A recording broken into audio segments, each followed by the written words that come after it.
Joey C. Jones, I want to thank you, my rock band community, my We Love Guitar Nerds community, everybody. My York, my Columbus Friends of Columbus community, we all thank you. Joey C. Jones, we have history. He doesn't remember me, and I don't understand why. But this is Oh, thank you, Rod. yeah. I was there. Swizzles. 1986-ish, 85, 86, I don't know. But Yeah, it was like you you were guys, in junior high school, young man. I was in high school. Okay, I was close. Yeah, yeah. So this band comes out of town and they play this song called Fox on the Run. And I thought it was so cool. They wrote this song called Fox on the Run. And I know. I We wish. had this discussion. So anyway, he was in a band way back in the day, like in the mid 80s, was Sweet Savage. That's how you came on my radar. And many years later, Mike Geezy, a mutual friend, says he knows you. He remembers that band. I didn't know they were from Columbus. I thought they were from L.A. because they looked like all the guys we were seeing on MTV, and you had your stuff together, unlike a lot of stuff that we saw. So anyway, thank you, Joey. Thank you so much, Rod. Thank you, Mike, and thank you, Columbus friends. Yeah. Thrilled to be here. So as we get started, you started out as what was your earliest musical experiences? We'll say where did you get your start in music? You know, my parents both played acoustic guitar and sang, and there was always music around me, whether it was on the radio, on the stereo, whatever. So my first music memories started at about age 4. I can remember that. Now, remembering 4 months ago is impossible, but remembering age 4, I'm accurate. I'm with you. Yeah, so age 4, so you were singing to the record player and the radio and all that. Yep. Okay. And then you wanted to be a drummer, I hear. Yeah, this is so funny. When I was in 3rd grade, my mother bought me a drum kit. I was so excited. I took like a marker and put the Beatles logos on it. And this was after the Beatles broke up. Of course, I'm not quite that old. But, and so I lived in Southern Ohio. There's not a whole lot going on there. And so my mother would drive me about 30 miles after she bought me the kit to take drum lessons in Chillicothe, Ohio. After about 5 or 6 lessons, the guys told my mom and me, he don't have it. I don't want to take your money. He should get into something else. I was so devastated. Mm-hmm. And I remember it like it was yesterday. Yeah. I remember. So people playing God rolls. 3rd grade. We all have them, and it's like the best revenge. If there's revenge needs to be happening. 3rd damn grade. It's success, and you're doing it. So obviously you are still doing it. So so you then you get into guitar, because if you can't play drums, and you want to get into guitar, because who are you listening to in 3rd damn grade? Oh wow! In 3rd grade, I was listening to Motown music. I was listening to. This was a little bit after the British invasion. I was obviously Beatles, Badfinger, the Raspberries. I love the Raspberries from Cleveland, Ohio. Oh, I love the Raspberries. I was listening to Sweet, and just all the one-hit wonders of the early 70s. Just, you know, the great bubblegum one-hit wonders. Yeah, Pilot, and you remember? Yeah. Yep. Oh, it's magic. All the Billy Don't Be a Hero. The night Chicago died. Seasons in the Sun, all that stuff. I just loved it so much. Yeah. But Rod, quickly to a rewind. When I was in 3rd grade, no, I was in 4th grade, which I had to repeat a couple times for obvious reasons, as your listeners have already detected. I sang "I Think I Love You" by the Partridge Family to my 3rd grade class, and some of the girls kind of screamed a little bit, and I go, "It's on. This is." From 3rd grade, you knew where it was, where it was at.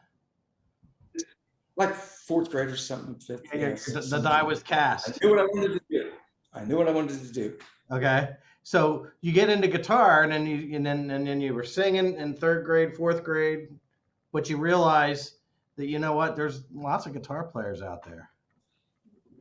Yes, that actually came later on in high school. And at that point, I had switched obviously from the bubblegum to stuff like early Aerosmith, Rush, Farewell to Kings, stuff like that. And I actually learned how to play some of that stuff by ear. Mm-hmm. So I go, well, I failed as a drummer. I'll try to play some guitar. And then at my high school in Athens, Ohio, southeastern Ohio, 39 miles from Parkersburg, West Virginia, there were some guys in my high school who were in the marching band. And I approached them and they immediately were standoffish. They were like smart guys. I was the real long-haired party guy, cocky, arrogant, which has been my trademark for life, unfortunately. And I said, I've seen your band and you guys play Rush songs and you guys have a great set list, but you guys are a three-piece band, but your vocals are terrible. I can sing all these songs, let me in. So I showed up for an audition, nailed that stuff.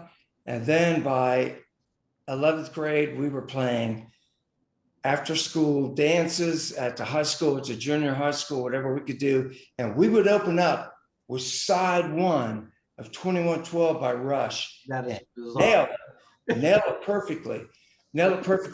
And I want to credit Greg All, the drummer, Brett Bodine, the guitar player, and Lane Sheridan, who later on became my Sweet Savage bandmate, for all that, because those guys could read music. They rehearsed constantly.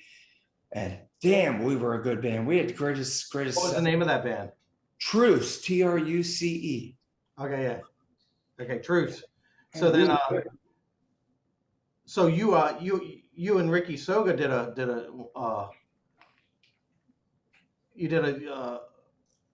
thing at the school. I love Slick Rick Soga. Rick, I love you. Thank you for everything that you have done for me and all the incredible Shock 2 memories. And hopefully we will continue to make more. Okay, in 1982, Walnut Ridge High School, myself, Rick Soga, Todd Barry, I can't remember the drummer's name. We played at this show. Yeah, we played 3 songs for this senior follies or senior thing, well, whatever it was called. And we did Billy Idol, was it Last Night a Little Angel Help Me Antonio Dancing? Rebel Yell. Rebel Yell, yeah. We did Rebel Yell, and we did Too Fast for Love, and we did we didn't do fast. We did Live Wire by a Crew, and we did one other Crew song. I have video of that. It's in the process of being edited. Rod, you're going to be the first one to get it. I was going to say. Yeah, and I'm telling you, if my brother Ricky Soga was here, he would echo what I'm getting ready to say. The girls were screaming like crazy. Yeah. Just, ah! So I showed up for that gig with these white spandex with no underwear, with these belts clenched around me for what I call the pressed fruit bowl effect. Okay. I've coined that, the pressed fruit bowl. The principal went crazy. You can't wear that. This is Walnut Ridge High School. So I had to run to some thrift store and grab some of my jeans. But yeah, started when I was in 4th or 5th grade singing that Partridge Family song. And then the high school bands and all that. How lucky am I? Did you, were you singing Rush? Yes. That was nailing it. Wonderful. Yeah, we never had that back in my day. We all tried to play Rush, but none of us could sing it. So it was a. So how did this all lead into eventually Sweet Savage becomes? How did Sweet Savage get its start? Okay, like I say, Lane Sheridan and I, we were classmates at Athens High School, Athens, Ohio. And Lane's brother, Chris, he was 2 years behind us at Athens High School. So right after high school, Lane and I moved to Columbus, Ohio, where we caught version 2 of The Gods, the great Eric Moore. Glenn Cataline was in that band. God rest both their souls. I wouldn't even be having this interview if it wasn't for those guys. So Lane and I moved to Columbus from a little small town first. Chris moved there in 1982. Chris Lane and I, our whole influence was the second version of the Gods and Mark Chatfield, Carl Sheeler, Rosie of the Gods, constantly hanging out at the Alrosa Villa. I lost my parents when I was young, and I ended up homeless in Columbus, Ohio. And the Tella family, who owns the Alrosa Villa, I weaseled my way into them liking me, and I would take out the trash, clean the place up. I would literally sleep on the floor there. This was like what, the 83, 84 area at that point. And so Lane and Chris ended up leaving Columbus, moving to Dallas, and forming Sweet Savage with Randy St. John. I had nothing to do with the formation of that band. I got asked to join that band. All right. So once Lane and Chris left Columbus, Ohio, because we couldn't follow the Gods, we couldn't follow the Rosie, no one could. Yeah. So Lane and Chris were smart enough to leave first, and then I left. I came to Dallas. Randy St. John, Lane, and Chris had Sweet Savage ready to go. I just showed up. Were you the first singer with Sweet Savage? Yes. And I honestly think the only reason that I got that gig is because Lane, Chris, and Randy couldn't find anyone from Dallas to do it. Okay. And I also knew that Lane and Chris wanted someone who had that Columbus, Ohio hardcore influence that I came from the Gods and Rosie. So that is why I got that gig. I moved to Dallas. We took promo photos immediately, sent the promo photos to American Band Management, John Plumstrom out of Houston. He started making sure that our photos went everywhere. And Lane, Chris, Randy, and I, we would just start showing up at different clubs in Dallas, dance clubs, just like all kind of clubs that had nothing to do with rock and roll, all gimmicked out. And before we done our first show, so many people knew who we were. And our first show was supposed to be one night, and it turned into selling out 5 straight nights. And we were less than 6 months out of rehearsal, and we were selling out 3,000 seat venues. That is documented. It's true. It was based on the fact that we were the first hair, metal, glam, whatever the hell you want to call it. None of it was as good as the glitter rock era of the early 70s. But we were the first ones to do that, and I challenge anyone to You're saying in the Dallas area? The Dallas area and the Houston area, which were huge markets. Okay, so then you toured all over the United States with this. Our promo photos allowed us to hit, before our record was out, our promo photos allowed us to hit at least about 15 states just because of our promo photos and the great agent data we had. And that agent was really smart, and he would work up a deal to where we would have a guarantee of money versus what the Adore took in. So we started out making crazy money. Bam, bam, bam, immediately making money. And because we were in Dallas and Houston, we were around people with money. So, and Lane Sheridan was a great businessman, and he was able to obtain investors. So we bought sound, lights, a huge back line, and we would show up at these rooms with massive production. Just crazy volume, incredible lighting, back line. You started touring with Sweet Savage. You started touring. What year are we talking about? Okay, our first show was July 14th, 1984. That was our very first show. And you made it to York after your album was released? Yes, we made it to York, Pennsylvania. And actually, once the record was released, it was 40 states, every damn room packed.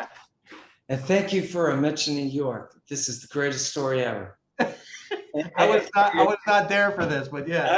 And Antonio is standing by. He is going to love this. Now, you have to verify this story because it's too perfect. And you know the story.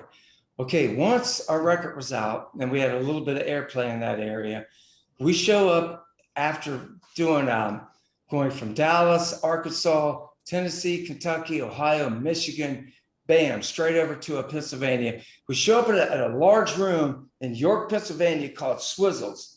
Okay. And again, we was carrying our own production.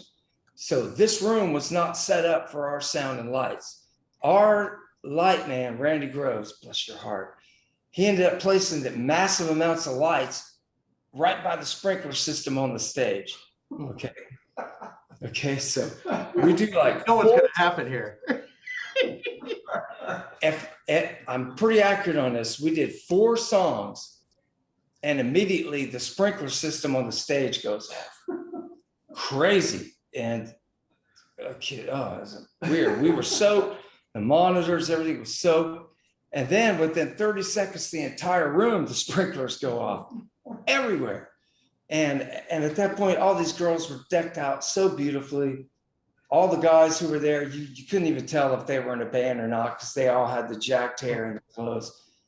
We destroyed that damn room. We got sued by the sound company that had brought in some additional monitors. The actual people that own the room sued us. It's ruined because of the amount of production data we had brought in. And after the 4th song, we just kept going on and playing, just drenched, thinking, all right, whatever. But then once we seen the audience just getting pelted, it got crazy, Rod. All right. What a beautiful story, though. I chatted like on Twitter with Chris. I told him that we have history. Oh yeah. York, Pennsylvania. He goes, oh, I love Swizzles. The only thing I don't love about Swizzles is we got sued. Yeah. This is like months ago. Yeah. Well, thank you so much for bringing that up, Rob. Yeah. Great story. Now after, so how did what happened with Sweet Savage? How did that initially go down? Like it eventually bands come to an end. And what happened there? Absolute heartbreaking story. I will fight back the tears here for that one. Again, Lane and Chris Chris Sheridan and I were skateboard buddies in Athens, Ohio. And this was going way back. We were damn good skateboarders, and Lane and I were classmates. So when I talk about Sweet Savage, I do get a little emotional, mainly because in the past, I've done a few interviews back when I was drinking, and I said things that I shouldn't have said, and I disrespected that, but I wouldn't even be in the business today without those guys. Okay, so after the Sweet Savage EP came out, we were offered a record deal by Enigma Records. Okay, and at that time, the producer of the Sweet Savage EP, Dana Strum, he was acting as our advisor. And we turned down the deal from Enigma Records, and their pitch was great. Chris Sheridan still has a copy of that contract. Their pitch was great because this is not a front-loaded deal. You have to sell a lot of records in order to make dough. Okay, sorry to make division here. I was up for anything. I go, let's do it. But Lane and Chris, much more intelligent than me. Their parents were professors. And Dana Strum, they said no. I went with their decision. About 5 months later, Poison took that deal. And things turned out okay for them, I should say. But Sweet Savage also pissed off Jason Flom from Atlantic Records. We also pissed off Lisa Matthews from MCA. And Eric Moore, you are in your grave now. Eric Moore of the gods. But we learned our attitude from you, which is think only of ourselves. Don't believe any of this record company stuff, whatever. Trust your instincts. So I guess what pretty much killed Sweet Savage is the fact that we didn't take some of those deals that we should have. I made a mistake in early 1987 of leaving the band for a brief period. And that's kind of what ended what was without a question the first, not glitter rock band. Glitter rock was greatness. We're talking Bowie, we are talking Sweet, we are talking Slade, we're talking that. But in terms of what really stopped the original Glam rock. Glam rock, Sunset Strip band. It was basically me leaving the band twice. Okay. It was me. I will shoulder that responsibility. Mm-hmm. And it sucks, and it's hard to admit. I fucked my friends over. I fucked my classmates over, my hometown guys over. Mm-hmm. And I have to live with that every fucking day. But it's part of my language. I should. I want to hear your story. Yeah. Story, your way. So It's all on me. I wanted to sound like the Beatles, ELO, Raspberries, Cheap Trick, which was unrealistic for me at that time. Mm-hmm. To have set my goals so high, and I had the world in my hand, but it wasn't good enough for me. So, so after Sweet Savage, you get back with Ricky Soga. Is there any gap in between there? No. Okay. And I owe Rick Soga, Jim Miller, Danny Boyd, Ken Kudelka, I owe those guys so much because, okay, the very last Sweet Savage show ever, a very wealthy friend of mine from Texas showed up, and he knew that I was leaving the band for the second time. He was bankrolling me. I had crazy money. I had more money than people who had platinum albums on their walls. And this is nothing to brag about, but I'm a bragger. I can't help it. So anyway, towards the end of Sweet Savage, I was able to book the Gods, Eric Moore, Mark Chatfield, Danny Boyd, and Rick Soga, a few shows in Hollywood. I did that.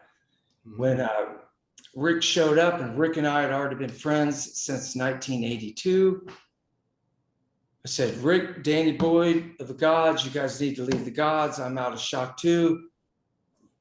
I'm out of a Sweet Savage. Let's join in Columbus, Ohio. I will show up with tons of cash to put this together, and I did. And I owe so much to Rick and Danny Boyd for being there in LA at the really dark times of my life. When I was leaving my brothers in Sweet Savage, knowing that I was going to join a band with Rick Soga, who I'd already been friends with and who I loved and respected so much. So I exited there, and Rick and Danny exited the Gods, which took a lot of balls by. Because for those who don't know, and I know all the Columbus people, they're like the big, they're like the biggest on the top of Mount Rushmore of rock in Columbus. So the Gods, GODZ. Wow. It's a GODZ. Yeah. So then you, this is like the second version of Shock 2. Yes, it was the second version of Shock 2, and it's very important that I talk about the first version of Shock 2, which was Rick Soga, Danny Boyd, the incredible Steve Mitchell. These are all Columbus boys. Todd Barry, and the late Tommy Janikis. Okay, tell me about Tommy Janikis really quick. I keep hearing his name. Hard to talk about. I was kind of Tommy's hero. He kind of patterned himself after me. And I was able to book Shock 2 in Texas a few times with Tommy Janikis. Paid for everything, brought him down here. And Tommy suffered from some depression and anxiety. And he had the world in the palm of his hands in terms of his family and money and all that, but that doesn't mean anything. You know, depression and anxiety is real. And Tommy ended up committing suicide. And I'd rather not stick with this for too much, Rod. I'm sorry, I've got that damn sensitivity disorder. But yeah, I owe so much to that first lineup of a Shock 2. And I was able to help those guys out by booking them down here. And it's funny because when they first showed up in Dallas, after one of my shows, we went out with a bunch of strippers, and I ended up getting in this horrible fight at this late night Chinese restaurant that was open till 4 a.m. And I was taking on all these other guys. I was getting beat up. Mhm. And Danny Boyd, the incredible drummer, the original drummer for Shock 2 and the Gods drummer, he was passed out in the van, and he shows up in the club with an aluminum baseball bat, and helped save my damn life. Really? Yeah, because I kicked as many asses as I can. I'm a tough guy, definitely. All right. Yeah, but Danny, thank you. True story. I've always been a damn fighter. I learned that from Eric Moore. Oh. So this Shock 2 Part 2. So that you guys start rehearsing, put the band together, get booking, and get moving. You went back down to Texas. I'm like years out of your life. I'm pushing it along here, but and then you get major people noticing you. Yes. So again, right after Savage, I showed up in Columbus, Ohio with Danny, Jim Miller, and Rick Soga. I said, I got us covered. This is a crazy story. I showed up with these basketball socks on and these short pair of pants. I had $30,000 cash stuffed in my left sock. And I had a bunch of Humboldt County weed from California showed up in the other sock. 30 grand cash. Thank you, JR, John Reeves. God bless your soul. And I said, I got us covered. We started rehearsing. We did some Sweet Savage songs. We immediately wrote a few songs together, as well as some covers. And I had already booked a gig through Rick Catella at the Rosa Villa. And we showed up and done our first show there.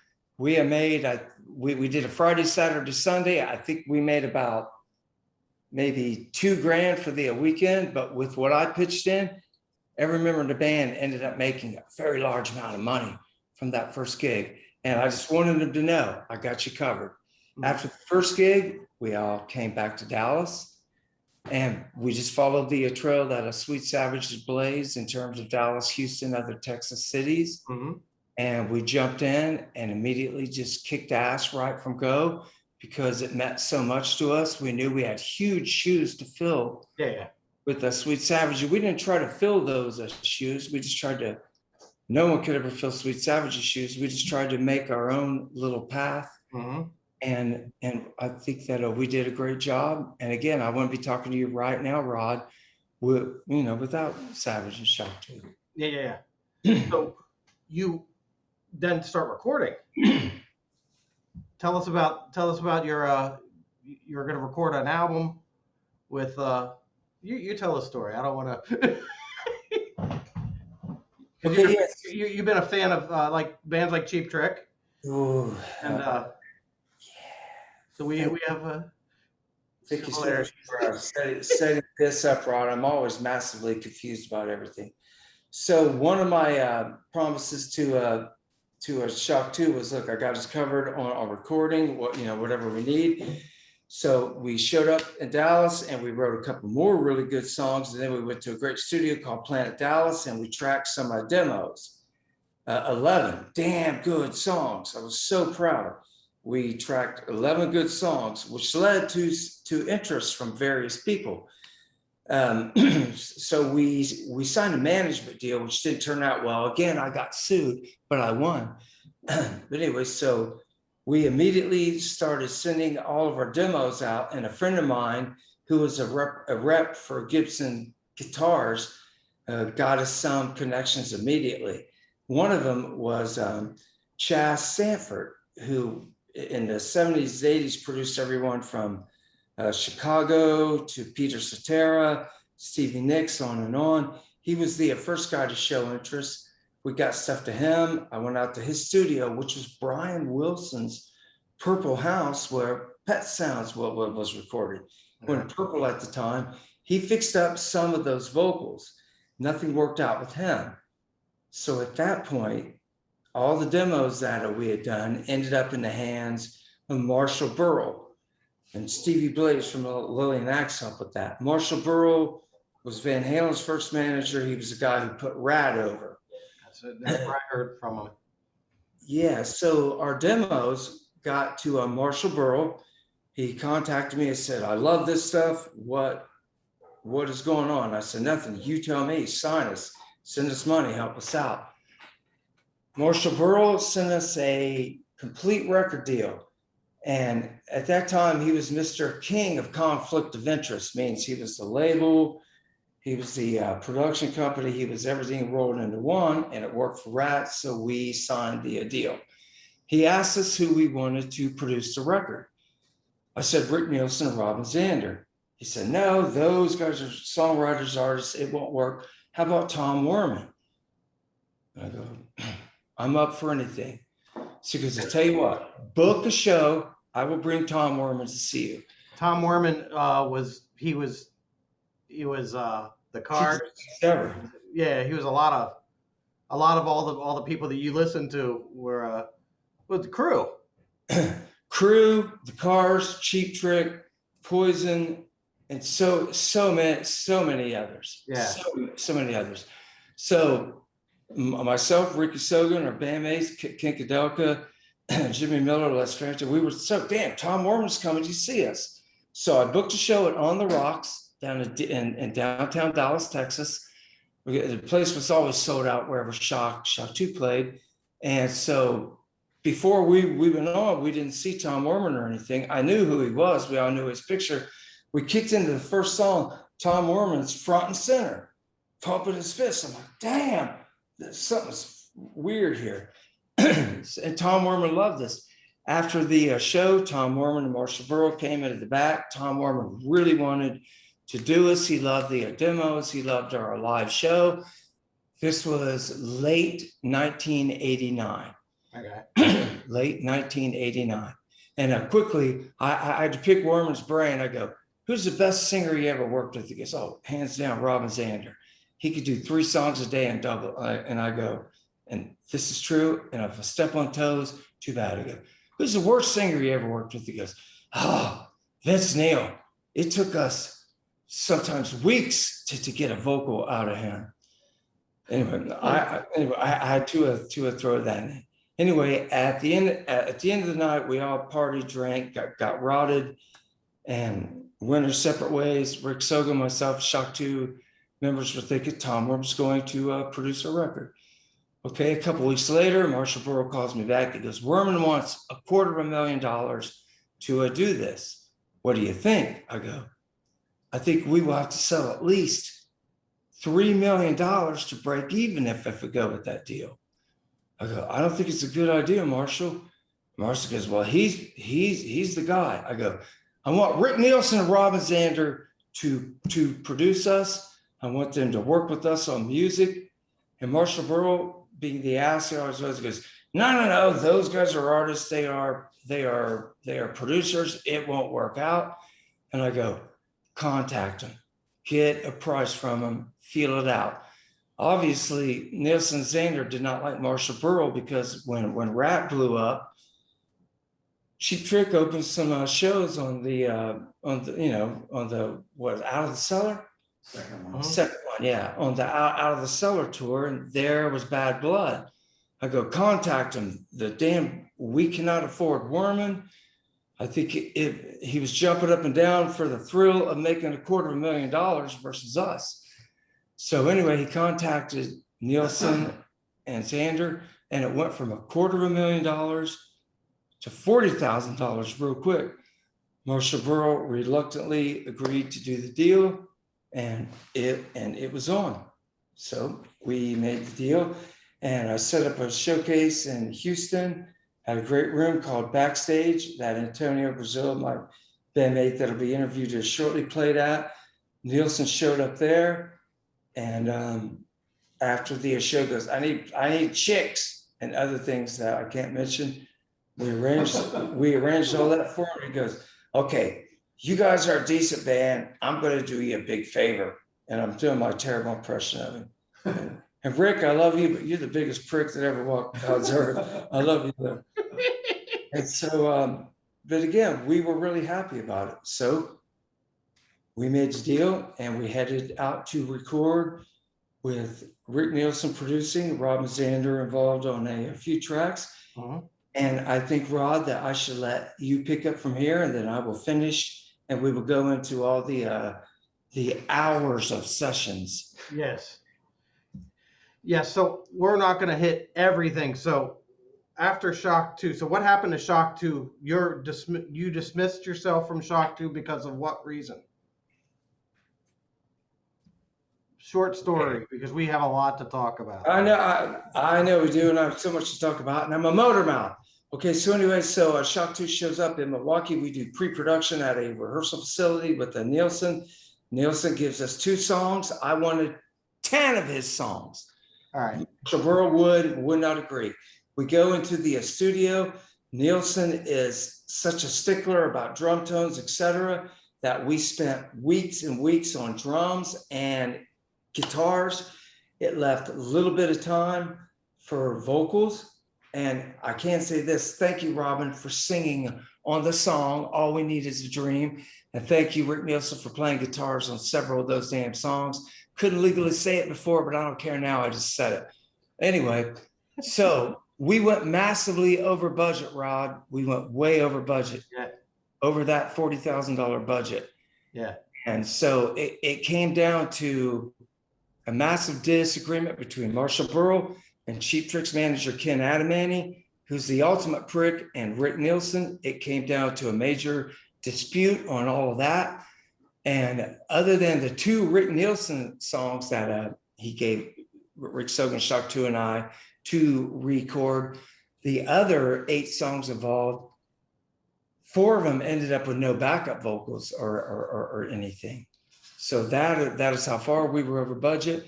Myself and Les Farrington ended up with about 20 hours to do all the vocals on those other 8 damn songs. Mm-hmm. And Les Farrington and I killed those vocals. We nailed them. Yeah. So the whole thing ended with them because we could not come to a financial agreement. And Shock 2 was all based on getting a record deal.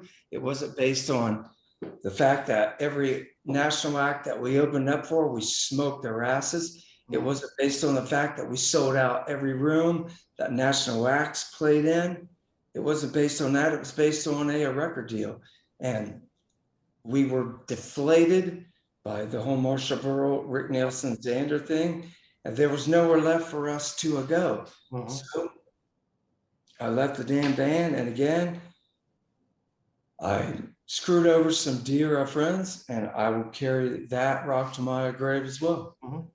So that's that. So what happened? Accurate, Rob. Every fucking thing I'm saying is accurate. Right. So after Shock 2, what did you what happened?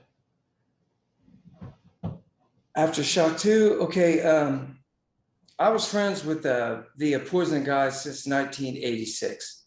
And after Shock 2, Bob Dahl put a studio in my house. He turned my garage into a studio. Mm-hmm. I wasn't sure why, other than I introduced him to his wife, and he ended up marrying my neighbor. Mm-hmm. So after Shock 2, I just started recording like crazy with Dave Heineman and Les Farrington, and come up with great songs in my home studio that Bob Dahl provided. And at that point, this was late 1990. Okay. I wasn't doing it much live. Flash forward to the MTV Video Music Awards, 1991, if I'm accurate, when Poison kind of train wrecked that, what was this, Unskinny Bop song. Mm-hmm. Okay. Again, Bob and Cece and I were friends. We were talking. Bob and Cece was not getting along with Brett at the time. I got to be careful what I say here, but it's all accurate. After that, after the MTV Video Music Awards, Cece and I had already been talking prior to that about me and him doing a band, him leaving Poison. Mm-hmm. So after that, the train wreck on that show, Cece called me and said, "What will it take for you and I to do a band together?" I'm like, obviously not a hell of a lot, DeVille, because you are DeVille, but send me some good faith money and a plane ticket, and I will meet you at your house up on Sunset Plaza Drive, and let's talk about it. 2 days later, got the FedEx envelope with the check and the plane ticket, showed up out and at CC's house on Sunset Plaza Drive. He was selling Poison officially at the time. I said, leave him. Me and you can do something. CC had everything that I'd ever recorded at the time. The Killer Shock 2 demos, the stuff that Shock 2 did with Nelson Xander, some of the stuff that me, Dave Heineman, and the incredible Les Farrington did in my studio shortly after that. And he was sold on it. So after Savage, me and CC DeVille decided to do a band together. Okay. And the second time that I showed up at CC's after we had a verbal agreement and I had some money from him, I showed up and I was thrilled because Carmine and Peace was there. Everybody knows Carmine and Peace, Vanilla Fudge, Rod Stewart, on Jeff Beck, Sabbath, on, Ozzy, whatever. And Jimmy Bain was there, the incredible late Jimmy Bain. Jimmy Bain, Deep Purple, Dio. And I'm like, I showed up, I go, how the hell, CC, did you get these guys to be in a band with me and you? He goes, blah, blah, blah, blah. I do this, I do that.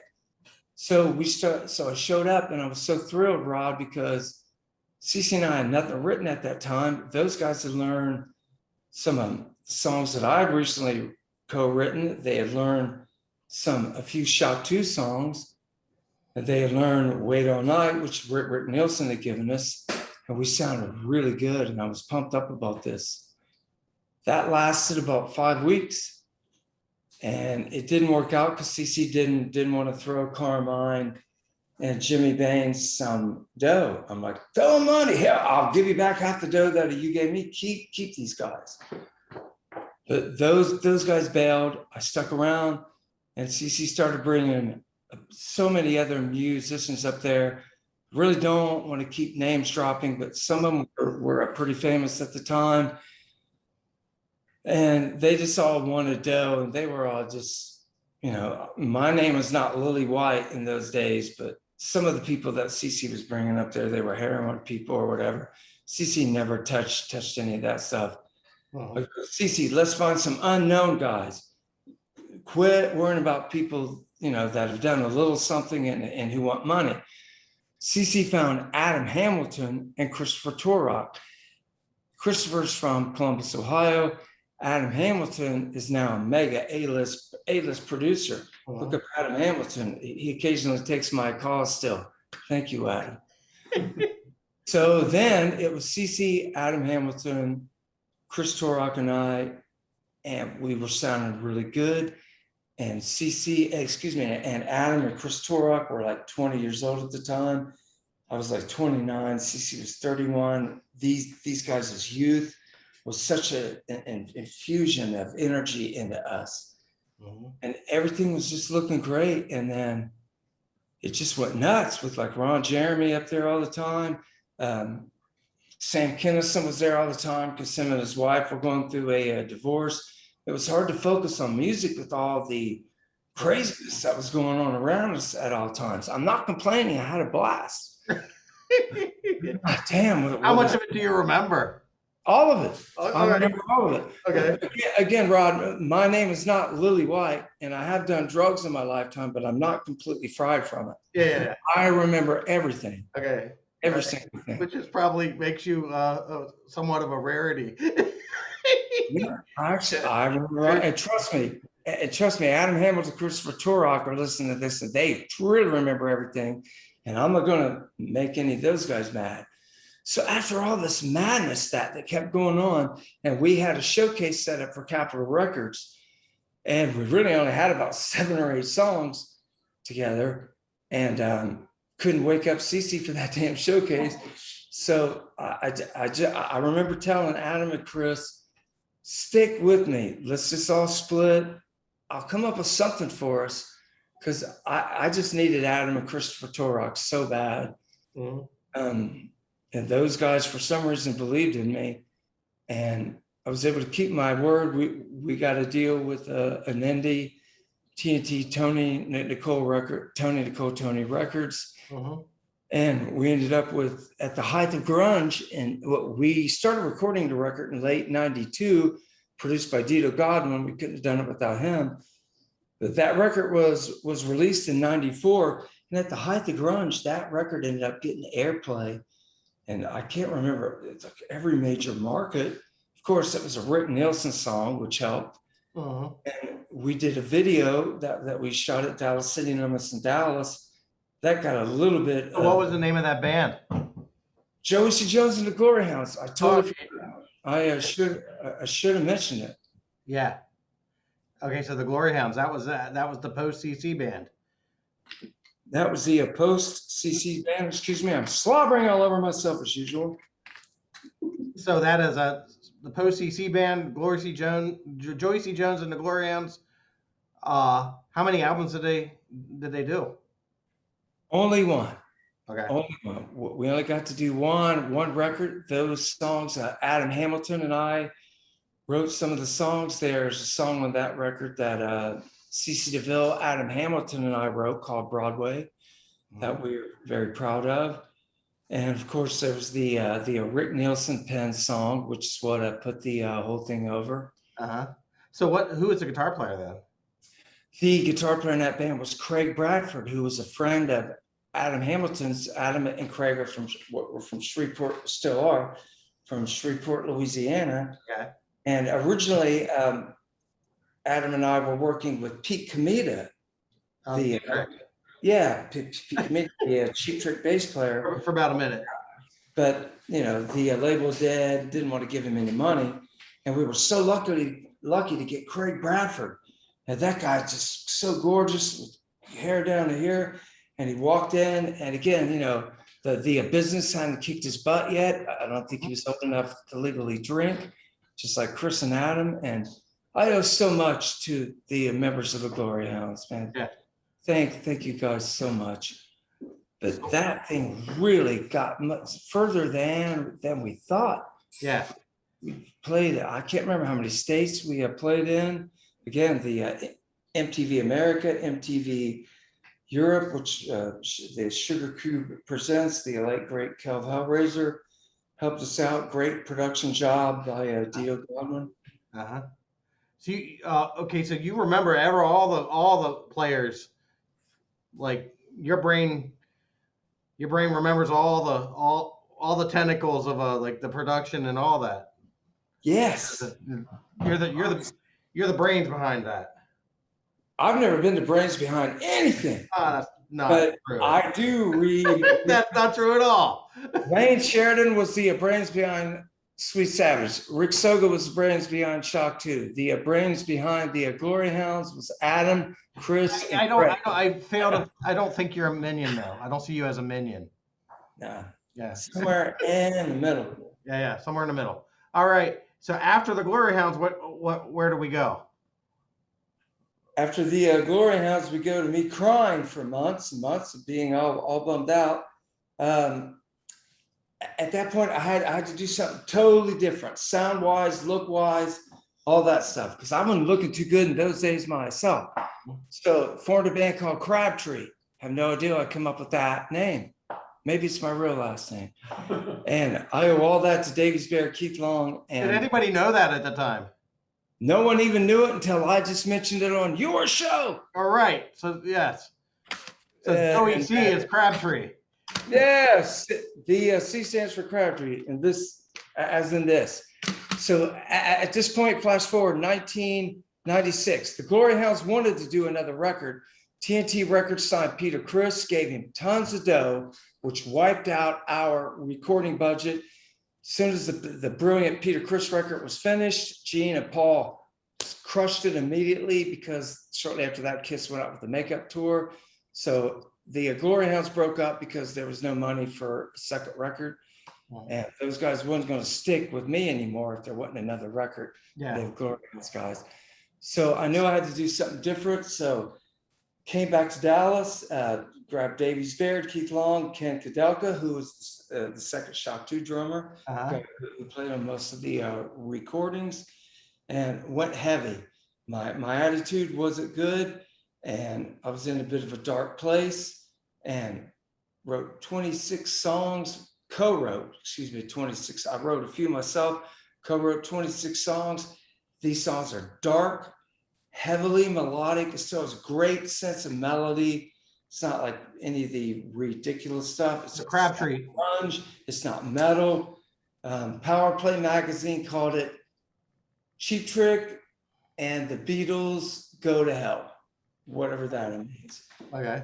And so I'm so proud of those songs. The DDR music group, Demon Doll Records, DemonDollRecords.com just made that available. So threw that band together, and Davies Baird at that time, and still is, a big player in concert stuff in terms of Live Nation and other stuff. So we immediately started getting on these huge shows, and we were just smoking the headliners. And I hate to start names dropping, but we ended up doing some shows on the first Kid Rock tour. Smoked that Detroit boy's ass so badly. Wonderful. We also done shows with Slash. We also done shows with, in front of 20,000 people with Creed. Wasn't hard to smoke those phony bastards at all. And I have no problem saying that. Shows with D. Snyder, Monster Magnet, tons of those 80s acts. I'm sorry for my language, and I'm sorry for offending anyone. But this is just how it goes. So again, after the Glory Hounds, we started out as a Joey C. Joe's band, tired of using my name. We went with Crabtree. And again, finally, those damn songs are available. DemonDollRecords.com. Shameless self-promotion alert. This is absolute great stuff. I'm so proud of this. How lucky am I to have went from that is not the newest, is it? That is the newest one available with the Alrighty. With Demon Doll Records. Yeah. You'd only find out about it here, though. Yeah, absolutely. Absolutely. I haven't even held this up in front of anyone. And something interesting about the Crabtree CD was we used 3 different studios. We spent a fortune recording this 3 different studios. No one was ever happy with it. The second studio was a legendary studio in Dallas called Summit Burdette Studios. Okay. Summit Burdette Studios, we were tracking there, and that was where Don Henley did all his demo stuff. Okay. So we was doing night sessions. Henley was doing the day sessions. The engineer buddy of mine said, "Hey, Henley forgot his custom-made chair here. He's going to pop in and grab his chair." Anyway, Henley showed up. I kept him around. I got him higher than a giraffe's ass. Don Henley loves great music. I got him so high. So Henley was there to check out some of these sessions. The jazz. And then ironically enough, well, I'm not going to say ironically, but this is, coincidentally enough, the third studio we used, which is where all the masters came from, was Dallas Sound Lab. And it was engineered and co-produced by Chris Bell. Chris Bell was the engineer of 2 Don Henley solo records and the last Eagles studio recording. So there's some Eagles history there. Not only me getting Henley stoned, but their engineer was in on this. I'm a bragger and a names dropper. Its history is verified. Hey, Lion. Yeah. Lion. So arsenic bubblegum. Yeah. Tell me about that. The whole idea. You have stories to tell on this. So what is the roots of this? Okay, we are fast forwarding. Okay, one of the members of Crabtree, one of my bandmates, his name is Dave Crow. After I pissed all the members of Crabtree off and they ran me off, Dave Crow stuck with me. Dave Crow and I started a recording project called Orange Helicopter. One of the first songs that him and I co-wrote together was a song called Arsenic Bubblegum. And fantastic song. And you recently heard it, Rod, because it was part of the, we recorded it twice. The second version was recorded in October of 2020, along with our friend April Samuels of the Breast Cancer Constitute Foundation. That is the version that you have seen. But Dave Crow wrote the music, and he brought me a demo of it. I thought it was great. I thought it sounded a little bit like Gary Glitter, as well as Agreed. and a Sweet. yeah, There's some sweet in there too. and a little bit like the Cheap Trick. What the hell was this? T-Rex-ish. Yeah, T-Rex. Yeah, T-Rex-ish, and of course Cheap Trick. And again, that was Dave Crow. Thank you for bringing me that music idea. Then Dave and I finished up the lyrics and melodies. Ended up on a CD in 2001 called Orange Helicopter, copyright Dave Crow, and that CD ended up winning the Texas Music Association Pop Band of the Year CD award. But yep, that's Arsenic Bubblegum. And I want to thank you personally for that, because as people who know my story, is my brother and my mother, cancer has hit my family hard, and the fact that this is something you rally behind, cancer treatment and raising money for it, and that's just you know, thank you, seriously. And You're right. yep. So what are we up to now? Okay, so we are fast forwarding to my recent recordings, which I sent you last night. I should have sent it a few weeks ago. Leave it to me. I was a day late and $1 short. And at this point, Rod, I'd like to bring my current bandmate and dear friend Antonio Brazil into the interview. Mm-hmm. And people who are watching this are going to be thrilled as Antonio joins us, because I finally get to shut up. And somebody who's much better looking and makes more sense. He's got good hair, and he's got a really good Van Halen story. He's got it all. So He's got it all. Antonio. So hey, it is guitar nerd is in the house. So I think. Oh yeah, yep, definitely a guitar nerd for sure. Ace Frehley was my guy. Mine too. Ty Tabor from King's X is my guy, and of course Eddie Van Halen too. So yeah. So yeah, okay. So I'll tell my Van Halen story real quickly because he loves this. So I grew up in Pasadena. Mm-hmm. As a kid and in LA and stuff, and was a child actor, and was doing was in some theater with a girl named Allison Roth. And Allison asked me one time, she said, "Hey, do you want to go see my brother's band play?" And I said, "Sure." She said, "We'll just have your mom drop you off at my house, and we'll go see him play." And I said, "Okay, cool." I had no idea who this was, no idea where we were going. Show up at her house. There's a big limousine. It's not a house, it's a palace. Well, it was funny because it was big. It was big. Yeah, it was large. He was an eye doctor. What was he? Yeah, he was an ophthalmologist, I think. Yeah. Okay. And in fact, I think David lives in that house to this day. Mm-hmm. It's on Colorado Boulevard, I think, in Pasadena, but anyway, so I was like, okay, where are we going? And said, well, we're going to the Los Angeles Coliseum. So I was like, okay, well, we take this limousine and go to this show at LA Coliseum. It was Cal Jam 3 or something, 2 or 3. I'm never been to a rock show in my life, never been around rock in my life at all, and was back in the backstage area, and 2 limousines drive up, and Eddie Van Halen gets out of one and David Lee Roth gets out of the other, and they got a girl on each arm, and I'm like, whatever they're doing, that's kind of what I'm going to start doing right away. Since I was cast. Yeah. So I picked up the guitar right after that and started playing. But yeah, I got to hang out with. Here's the funniest thing too. This is how young I was. So I remember watching the show, right? And I was sitting between. Eddie and Alex's mom was on one side and David's mom was on the other side. And I was watching Van Halen play, and David Lee Roth comes out and he's like, "Hey, you motherfuckers, how's it going?" And all I could think was, dude, you're cussing in front of your mom. How could you do that? Yeah. Well, I kept going, "Mom's here, shut up."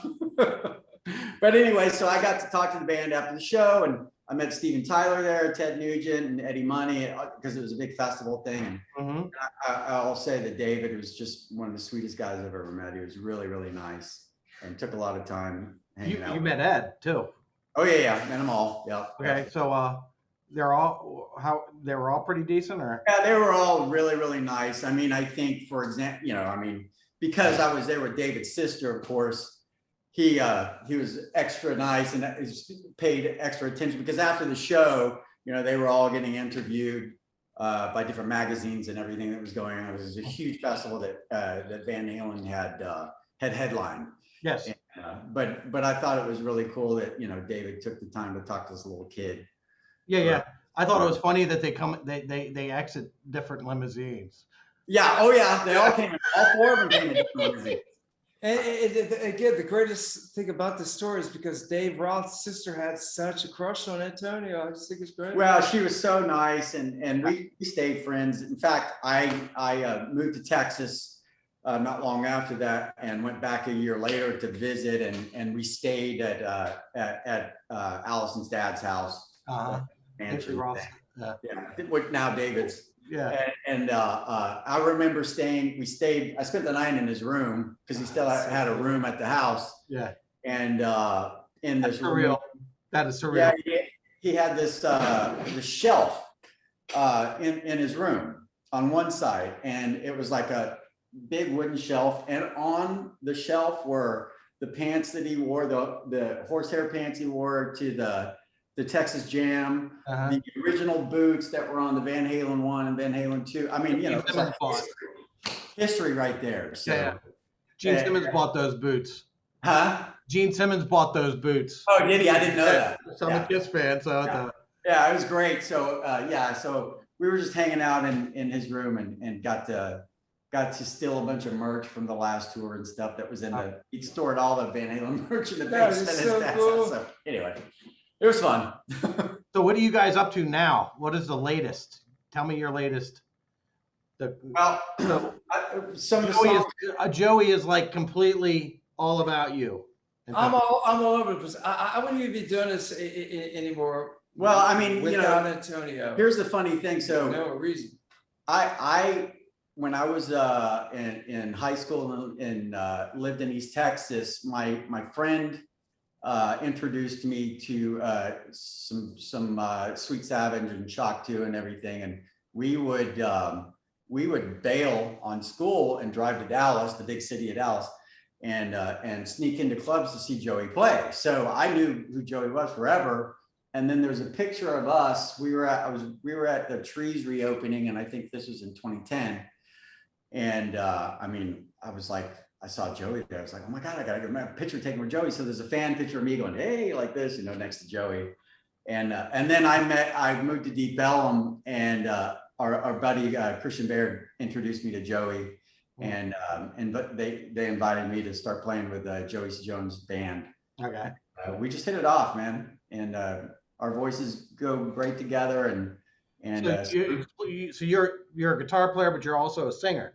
Yeah, he's a lead singer. He's a lead. So I sang great voice. I was like a main guitar player in a bunch of bands for a while, and then was hired as a singer. So I quit playing guitar for a while and sang for a band. Yeah. And then now I just kind of do both. So yeah, okay. I love it. Writing every day and putting together the new stuff. This is wonderful. This is So the song is about what I'm loving about all this is it's like your lifetime. You're both lifetime musicians. Oh yeah, totally. You're going forward. You're not just looking back at the good old days as if they passed you up. Lifers. Eric Ford called it lifers. You're lifers. And Rod, so some of the songs that I recently sent you, and thank you for listening, and thank you for your kind words to them, because your opinion means a lot. I couldn't, Antonio and Christian Baird were the co-writers of those songs. Couldn't have done it without his voice being involved as well, and his playing. And we were able to recently achieve some state-of-the-art guitar sounds with some of these recordings.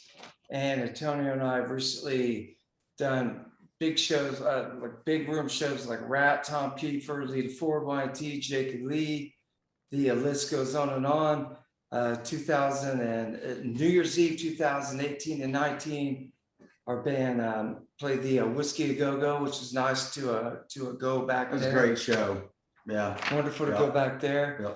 And the songs that Antonio and Christian Baird and I recently wrote and we recorded with Kenny Sizlove and Dave Ford, they are coming out on Demon Doll Records under the name Kingmakers, featuring Kingmakers featuring Joey C. Jones under Okay, so now Joey, I have to ask because the opportunity, because I would consider you to be a front man. What do you think makes a good front man? We're gonna wrap things up, but like you need to be I'd love to know what you think of when you think of a good front man, and who did you take inspiration from? Okay, what makes a great front man is guys like me are nothing without guys like Antonio. You have to have somebody else. There has to be another focal point. Yeah. Another great singer certainly helps. To me, obviously, it started with Jagger and Richards, blah, blah, blah. The greatest two combos ever to me was 1970s Aerosmith, Tyler and Perry. And we go on and on down the line. But I couldn't be doing this today without Antonio Brazil. Yeah, I think we do have that little element because again, he don't need me. I need him. He's a great lead singer. What makes a good front man is a great singer to stage left or stage right on guitar. Yeah, I think that is what it takes. Okay. I think that is the. Who inspired you? Did you say Tyler and Jagger, and those were your guys? Not a Jagger. Sorry for the impression. For me, it was Tyler and Perry in the 1970s. Those were the two coolest ever. Of course, Okay. Dave and Eddie. Okay. Yeah. Okay. There's no question about that. Bon Scott, Angus. Yeah. Yeah, we started this. He was singing AC/DC. What was the? This whole thing started because of that. Okay. Anyway, I want to thank you, Joey and Antonio. Seriously, Antonio, we are not done yet. Okay. I want to talk to you, buddy. I want to talk to you. You deserve your own. You deserve your own hour. I want to get your story too because yes, and thank you for sharing your music. As I said, Joey, thank you for all you do outside of music. Also, Rod, thank you so much for this opportunity, and I also want to thank our friend Michael Geesley in Columbus for helping with this. Thank you so much, Rod. You are rock, brother. Yep. He's the connection. He is the one that puts it all together. So, alrighty, thank you both, and see you later. All right. All right. See ya. Thank you, Rod.